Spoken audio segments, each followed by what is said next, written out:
Pada 4 Oktober 2023, Legenda selam Brett Hemphill sedang cuba memecahkan rekod kedalaman selam di Phantom Springs apabila sesuatu yang sangat mengerikan telah berlaku.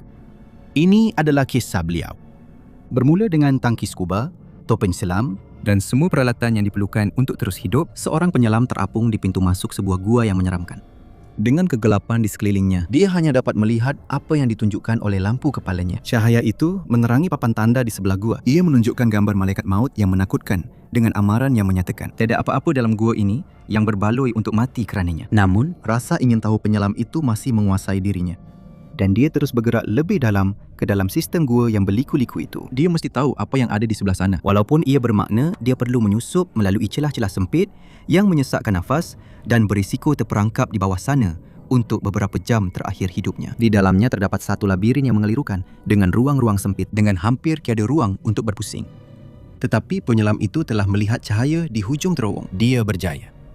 Apa yang papan amaran itu tahu? Dia bergerak ke hadapan dengan penuh teruja, tetapi celah itu tiba-tiba menjadi sempit, menyebabkan dia terperangkap di antara dinding sempit gua itu. Walaupun dia cuba untuk menyusup ke hadapan, dia tidak dapat bergerak ke mana-mana. Jalan untuk berpatah balik sudah tidak lagi menjadi pilihan, dan jalan ke hadapan juga nampaknya mustahil. Panik mula melanda, dan dinding mula merapat di sekelilingnya, menekannya, seolah-olah dewa-dewa lautan telah murka kerana pencerobohannya. Adakah ini cara dia akan mati? Bergelut untuk melepaskan diri. 200 kaki di bawah tanah, tanpa seorang pun kelihatan. Dia meronta dengan ganas, tetapi dia teringat apa yang diberitahu oleh seorang jurulatih selam gua kepadanya. Semakin anda panik, semakin banyak oksigen yang anda gunakan, semakin besar kemungkinan anda akan mati. Dia tenang dan menghirup udara termampat sedalam-dalamnya, yang dirumus khas daripada nitrogen, oksigen dan gas surih lain. Ketegangan dan ketakutan yang mengeraskan badannya mula reda. Tiba-tiba, tangki skuba beliau bergerak dan penyelam itu menerjah ke hadapan. Dengan satu gelembung tanda lega, dia mengayuh ke pintu keluar gua di hadapan. Dia berjaya melepaskan diri. Kali ini, adakah dia akan bernasib baik lagi pada kali seterusnya? Inilah dunia penyelaman gua yang gila. Tiada apa-apa di bawah sana. Namun, penyelam gua dalam mempunyai keinginan untuk meneroka tempat yang belum pernah diterokai oleh sesiapa sebelum ini. Mereka mempertaruhkan nyawa hanya untuk mendokumentasikan ke mana sistem-sistem ini membawa. Ini adalah minat penyelam gua, Brett Bartley Hemphill. Dan seperti yang anda akan ketahui, akan membawa kepada pengakhiran tragis beliau. Semasa beliau masih hidup, Brett telah memecahkan rekod menyelam dan juga menjadi perintis kepada sistem menyelam side mount yang baharu. Selain itu, dia ingin menunjukkan kepada dunia keindahan dan kehidupan di bawah kaki kita yang perlu dipelihara. Teruskan menonton ketika kami mendedahkan detik-detik terakhir yang tragis dalam hidup Brett. Brett dilahirkan pada tahun 1967 di Cocoa Beach, Florida. Sebelum usia 12 tahun, Brett telah berpindah 5 kali, termasuk sekali ke Jepun. Pendedahan awal kepada persekitaran baharu menimbulkan keinginan dalam diri Brett untuk meneroka dan mengenali dunia semula jadi di sekelilingnya. Rasa ingin tahunya yang tidak pernah berakhir membawanya ke tempat-tempat yang jarang dikunjungi orang lain. Semasa kecil, dia akan mendaki setiap gunung yang dia mampu, mencari punca setiap sungai, dan tidak pernah berhenti meneroka dunia di sekelilingnya. Ia masih belum cukup untuk memuaskan rasa ingin tahunya yang membara. Sudah tentu, pada tahun-tahun awalnya, dia meneroka dengan berjalan kaki. Tetapi satu perjalanan ke dalam sistem gua ketika dia berumur 14 tahun membuka fikirannya kepada dunia di bawah kaki kita. Ia adalah lawatan belia ke gua kering. Dan Brett terus terpesona dengan sistem gua yang rumit di hadapannya. Sesuatu telah berlaku dalam perjalanan ini yang mengubah haluan hidup Brett selama-lamanya. Sementara ahli-ahli lain dalam lawatan itu sedang tidur, Brett dan 2 orang kaunselor pergi meneroka lebih dalam ke dalam sistem gua itu. Mereka menemui satu bahagian yang tidak pernah dijumpai sebelum ini. Seperti yang anda boleh bayangkan, penemuan ini terus melekat dalam ingatan Brett. Keterujaan menjadi orang pertama yang menjejakkan kaki di tempat baharu memang tiada tandingannya bagi seorang pencinta pengembaraan. Dalam satu temu bual bersama Dive Soft pada tahun 2021, Brett menyatakan, "Saya sentiasa suka meneroka. Saya tidak pernah menjadi budak yang puas hati hanya menonton TV. Kalau saya sedang menunggang basikal, saya akan melompat merentasi anak sungai. Maksud saya, apa-apa saja." Sebelum berpindah semula ke Florida, Brett menghabiskan beberapa tahun di Michigan, di mana beliau tamat pengajian dari Howell High School pada tahun 1986. Brett sangat taksub untuk menemui labirin bawah air yang baharu. Dia tahu cara terbaik untuk melakukannya adalah dengan mendapatkan sijil menyelam skuba kerana ia akan membuka peluang untuk meneroka gua-gua yang belum pernah diterokai. Ini adalah permulaan perjalanan beliau untuk menjadi seorang penyelam gua pakar. Beliau juga mencipta sistem side mount yang baharu. Brett menyedari bahawa sistem gua kecil selalunya membawa kepada gua yang lebih besar dengan pelbagai penemuan yang belum diterokai di dalamnya. Satu-satunya masalah ialah pemasangan tangki skuba di belakang dan sisi yang menyusahkan. Jadi dia mencipta Armadillo, sebuah sistem pemasangan sisi yang unik yang membolehkan penyelam menyelit melalui celah sempit dengan kurang rasa takut untuk terperangkap. Bercakap tentang ciptaannya, Brett berkata, semasa mengundur keluar dari laluan yang terlalu sempit untuk berpusing, bahagian belakang silinder saya akan terangkat dan menghentam siling lalu memerangkap saya. Daripada meninggalkan potensi penerokaan di dalam jenis-jenis gua seperti ini, saya memutuskan untuk membuat penyesuaian reka bentuk pada peralatan side mount saya dengan memendekkan titik sambungan belakang dan mencipta titik sambungan yang lebih rendah daripada pinggang saya. Tidak dapat dipastikan berapa ramai nyawa penyelam gua yang telah diselamatkan oleh Brett dengan sistem side mount yang telah diubah suatnya. Selam gua bukanlah sesuatu yang boleh anda ceburi begitu saja. Terdapat senarai panjang individu yang telah meninggal dunia di kedalaman menakutkan gua bawah air. Dan ini termasuk pakar berpengalaman seperti Brett, serta penyelam amatur yang mengejar keseronokan yang mereka tidak bersedia untuk hadapi. Menurut International Journal of Aquatic Research and Education, purata 10 penyelam gua mati setiap tahun semasa meneroka kedalaman gua bawah air. Kajian yang sama melaporkan 368 kematian antara tahun 1969 hingga 2007. Punca paling biasa adalah kehabisan udara. Bermaksud, ramai daripada penyelam ini tidak mengikuti peraturan asas. Ini adalah peraturan 1/3. Penyelam gua sepatutnya merancang setiap bahagian selaman dalam mereka, termasuk berapa banyak oksigen, nitrogen dan gas-gas lain yang mereka perlukan dalam tangki mereka. Peraturan menyatakan bahawa 1/3 daripada bekalan udara anda adalah untuk perjalanan masuk, 1/3 adalah untuk perjalanan pulang dan 1/3 lagi disimpan untuk kecemasan. Kesilapan paling biasa seterusnya ialah kegagalan untuk memasang tali panduan berterusan supaya anda sentiasa boleh mencari jalan pulang. Tali panduan yang mudah adalah perbezaan antara pulang dengan selamat kepada keluarga anda atau hilang dalam gua bawah air yang gelap. Bahaya sukan ekstrim ini tidak boleh dipandang ringan. Dan penyelam bukan sahaja perlu bimbang akan terperangkap dalam sistem gua yang tidak berpenghujung. Semasa seorang penyelam turun ke kedalaman, tekanan meningkat setiap kali mereka turun sedalam satu kaki. Peningkatan tekanan ini menyebabkan nitrogen dalam udara yang mereka hirup masuk ke dalam aliran darah mereka. Sebaik sahaja mereka mula naik ke atas dan tekanan mula berkurang. Nitrogen kembali ke keadaan gas dan mula membentuk gelembung dalam aliran darah. Ini memang seteruk bunyinya dan ia boleh menyebabkan masalah daripada sakit sendiringan hingga masalah neurologi yang teruk dan dalam kes paling buruk, kematian. Ini menjadikan hentian dekompresi satu keperluan yang menyelamatkan nyawa. Kemudian, ada ancaman narkosis nitrogen. Ini hanya berlaku apabila anda menyelam melebihi 100 kaki. Punca sebenar masih tidak diketahui. Tetapi ia dipercayai bahawa nitrogen mempengaruhi neurotransmitter otak. Narkosis nitrogen memberi kesan berbeza kepada setiap orang. Tetapi beberapa simptom termasuk euforia, pertimbangan yang terganggu, halusinasi dan kehilangan kesedaran. Ia tidak akan membunuh kamu. Tetapi keadaan seperti mabuk ini boleh menyebabkan kamu menanggalkan rebreather kamu tanpa sedar apa yang kamu lakukan. Oleh kerana penyelam seperti Brett Hemphill sering menyelam melebihi tanda 100 kaki, mereka menggunakan campuran gas khas seperti Trimix atau Heliox yang mempunyai kandungan nitrogen yang lebih rendah. Kemudian, sebaik sahaja seorang penyelam mula turun lebih dalam, kemungkinan untuk mengalami sindrom saraf tekanan tinggi mula meningkat. Badan manusia hanya boleh menahan tekanan tertentu sahaja. Jadi, sebaik saja anda melepasi 330 kaki, anda boleh mula mengalami kesan melemahkan daripada HPNS. Ini termasuk otak berkedut dan menggigil, loya dan muntah, dan perubahan dalam keadaan mental seperti halusinasi dan penglihatan kabur. Sekarang, bayangkan merancang perjalanan menyelam gua dengan semua halangan ini. Untuk mengelakkan situasi paling buruk, penyelam teknikal pakar seperti Brett Hemphill akan memetakan setiap butiran penyelaman mereka. Campuran gas dalam tangki skuba anda perlu tepat. Sedikit perbezaan, peratusan boleh menjadi kesilapan maut yang menyebabkan halusinasi ketika anda sedang menyusup melalui celah-celah sempit gua bawah air. Peralatan anda mesti berada dalam keadaan terbaik dan anda perlu mempunyai sijil selam gua jika anda mahu kembali ke permukaan tanpa memerlukan pasukan pengambilan mayat. Dan inilah yang dilakukan oleh Brett Hemphill setiap kali beliau menyelam.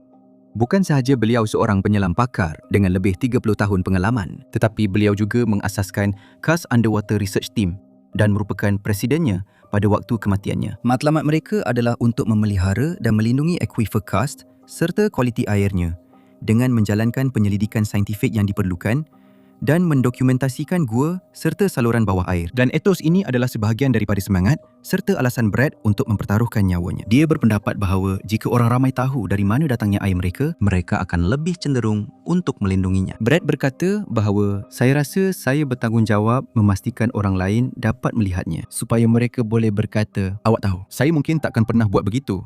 Tapi ia menakjubkan dan itu perlu dilindungi."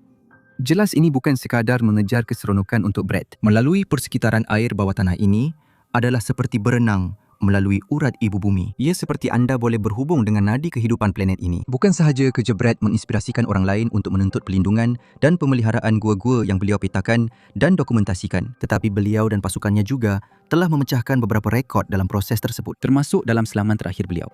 Pada tahun 2008, Brad dan pasukannya, Cars Underwater Research Team, telah memecahkan rekod gua bawah air terdalam di AS dengan mencapai kedalaman 407 kaki. Ia berlaku di sistem gua yang dikenali sebagai Weeki Wachee Springs di Florida. Ekspedisi ini telah mengesahkan Weeki Wachee Springs sebagai mata air bawah air semula jadi terdalam di Amerika. Tidak sampai 5 tahun kemudian, Brad dan pasukan KUR berjaya memecahkan rekod mereka sebelum ini, iaitu 407 kaki. Kali ini, ia berlaku di Phantom Springs, sistem gua yang luar biasa di Texas, yang akhirnya meragut nyawanya. Mereka mencapai kedalaman yang menakjubkan, iaitu 465 kaki, 8,000 kaki ke dalam gua. Mereka sebenarnya boleh pergi lebih jauh, tetapi skuter Magnus yang digunakan oleh rakan selam Andrew Pitkin mengalami implosi, memaksa mereka untuk berpatah balik. Ini menyebabkan bilik besar yang mereka berada di dalamnya dinamakan Magnus Hall. Pada Oktober 2014, pasukan CAS juga membuat salah satu sambungan terdalam antara Weeki Wachee Springs dan Gua Twin Disc. Pengarah KUR dan rakan rapat Brad, Andrew Pitkin, mengatakan dia mempunyai pengetahuan seperti ensiklopedia tentang gua-gua di Florida yang tidak terdapat di tempat lain. Ia tidak pernah ditulis. Semuanya ada dalam kepalanya. Malangnya, sebahagian besar pengetahuan ini hilang bersamanya di perairan Phantom Springs. Selaman terakhir Brad bermula seperti biasa, dengan perancangan yang teliti, pemeriksaan peralatan 2 hingga 3 kali dan memastikan pasukan tahu setiap bahagian prosedur. Sebagai sekumpulan profesional, selaman itu tidak akan diteruskan tanpa segala-galanya berada dalam keadaan sempurna. Brad dan rakan selamannya, Andy Pitkin, memulakan perjalanan pada pukul 10.45, 4 Oktober 2023. Mereka memulakan penurunan ke dalam air jernih sistem Phantom Springs. Sebaik sahaja anda melihat sistem gua ini, anda boleh mula faham kenapa penyelam gua sanggup mempertaruhkan nyawa mereka hanya untuk meneroka lebih jauh. Sistem Phantom Springs bermula dengan laluan panjang yang indah dengan batu putih cantik mengelilingi seluruh kawasan. Air biru terang berkilauan di dinding gua, seperti bintang di langit malam yang cerah. Semua air ini mengalir ke anak sungai, dan sungai yang membawa air tawar yang memberi kehidupan kepada pelbagai jenis hidupan, termasuk manusia. Brad dan Andy meneruskan perjalanan mereka melalui sistem gua sambil memasang tali panduan supaya mereka tidak tersesat. Terapung meredah air yang sangat sejuk. Pasangan itu mendokumentasikan setiap inci gua yang belum mereka terokai. Brad dan Andy telah mencapai 570 kaki. Satu rekod kedalaman selam gua baharu di Amerika Syarikat. Dalam rakaman selaman terakhir, Brad boleh dilihat mengikat tali panduan di satu persimpangan dalam gua itu. Mereka berdua terpisah dan terus meneroka bahagian-bahagian gua yang berbeza. Penyelam gua diberi amaran supaya tidak menyelam bersendirian. Tetapi kedua-dua profesional ini yakin dengan kebolehan satu sama lain. Tetapi tidak lama kemudian, tiba masanya untuk perlahan-lahan kembali naik ke atas dengan hentian penyamampatan berkala yang dirancang seperti biasa. Andy menjangkakan akan melihat cahaya Brad kembali melalui air pada bila-bila masa. Tetapi apabila masa berlalu tanpa sebarang tanda Brad, Andy mula berasa bimbang. Dia melihat ke arah tali Brad dan menjangkakan ia tegang serta bergerak. Tetapi ia hanya kendur dan dia masih melihat ke bawah dan tidak nampak apa-apa selain kegelapan. Tiada lampu dan tiada gelembung. Menyedari apa maksudnya, dia sempat panik seketika, tetapi dia berjaya meyakinkan dirinya bahawa Brad hanya tertinggal lebih jauh daripada yang dijangkakan. Apabila dia sampai ke hentian mampatan seterusnya dan menunggu proses nyah mampatannya tamat, dia memandang ke bawah, hanya berharap untuk melihat sebarang tanda kehidupan. Dia telah mencari Brad sedaya upaya, tetapi bekalan gas yang semakin berkurangan bermakna dia terpaksa kembali ke permukaan dan berharap Brad juga berjaya keluar. Sebaik saja dia kembali ke permukaan dan menyedari rakan baik serta rakan selamnya masih belum kelihatan. Dia tahu sesuatu yang sangat buruk telah berlaku. Dan kemudian berkata, saya bergerak perlahan pada mulanya dengan harapan dia akan menyusul saya nanti. Tetapi dia tidak pernah melakukannya. Pasukan pencari telah digerakkan untuk mencari Brad. Tetapi semua orang tahu peluang untuk dia ditemui masih hidup hampir tiada. Beberapa penyelam pakar telah menyertai usaha pencarian besar-besaran untuk membawa pulang Brad. Disebabkan rekod kedalaman yang telah dicapai oleh Brad dan Andy, misi pemulihan itu menjadi lebih berbahaya daripada biasa. Memerlukan beberapa penyelam untuk menyelam lebih dalam daripada yang pernah mereka selami sebelum ini, demi membawa pulang salah seorang daripada mereka. Ia mengambil masa 4 hari penuh menyelam melalui gua-gua yang berbahaya sebelum dia ditemui. Mayatnya yang tidak bernyawa ditemui lebih jauh ke dalam sistem gua daripada yang dijangkakan. Keinginannya untuk meneroka membawanya lebih jauh daripada sepatutnya. Apa yang dahulunya tempat yang indah dan penuh kehidupan telah menjadi makam penderitaan bagi semua yang mengenali dan menyayangi Brad. Tetapi apa yang terjadi kepada penyelam berpengalaman ini? Pada waktu kematiannya, pejabat pemeriksa perubatan di Lubbock, Texas, merancang untuk menjalankan otopsi bagi menentukan punca sebenar kematiannya. Pada masa ini, keputusan dan maklumat daripada otopsi itu belum didedahkan kepada umum. Apa yang kita tahu daripada kematian tragis ramai penyelam mahir yang lain ialah salah satu daripada 3 perkara sangat mungkin telah berlaku. Brad mungkin telah mengalami kegagalan peralatan atau campuran gas pernafasan yang tidak betul, menyebabkan terlalu banyak nitrogen dalam bekalan darahnya. Namun kerana Brad ditemui jauh lebih dalam di dalam gua daripada yang dijangkakan, nampaknya dia telah terpisah daripada tali panduan semasa meneroka dan tidak dapat mencari jalan pulang. Pada tahun 2021, Brad dipetik sebagai berkata, saya tidak fikir tentang anak-anak dan isteri saya ketika saya berada pada paras 20,000 kaki. Jauh di dalam gua. Itu bukan perkara yang anda mahu fikirkan. Dalam detik-detik terakhir, Brad kemungkinan besar, apa yang Brad fikirkan hanyalah tentang orang yang dia sayangi dan hargai. Brad diraikan oleh keluarga, rakan-rakan dan seluruh komuniti penyelam yang berterima kasih atas usaha yang dilakukan Brad untuk menjadikan minat bersama mereka lebih selamat serta sumbangan besar yang telah beliau berikan kepada komuniti tersebut. Dalam satu ironi takdir yang kejam, memandangkan keadaan apabila Brad keluar dari air pada hari malang itu, dia melakukannya sebagai pemegang rekod selam bawah air Amerika Syarikat yang baharu, memecah cek rekod sebelumnya dengan lebih daripada 100 kaki. Brad Hemhill telah meninggal dunia pada usia 56 tahun. Kemungkinan besar, tidak banyak tempat lain yang beliau ingin berada pada saat kematiannya. Tetapi ini tidak menjadikan pemergiannya kurang tragis. Walaupun terdapat bahaya yang berkaitan dengan aktiviti menyelam gua, apabila anda merancang segala-galanya,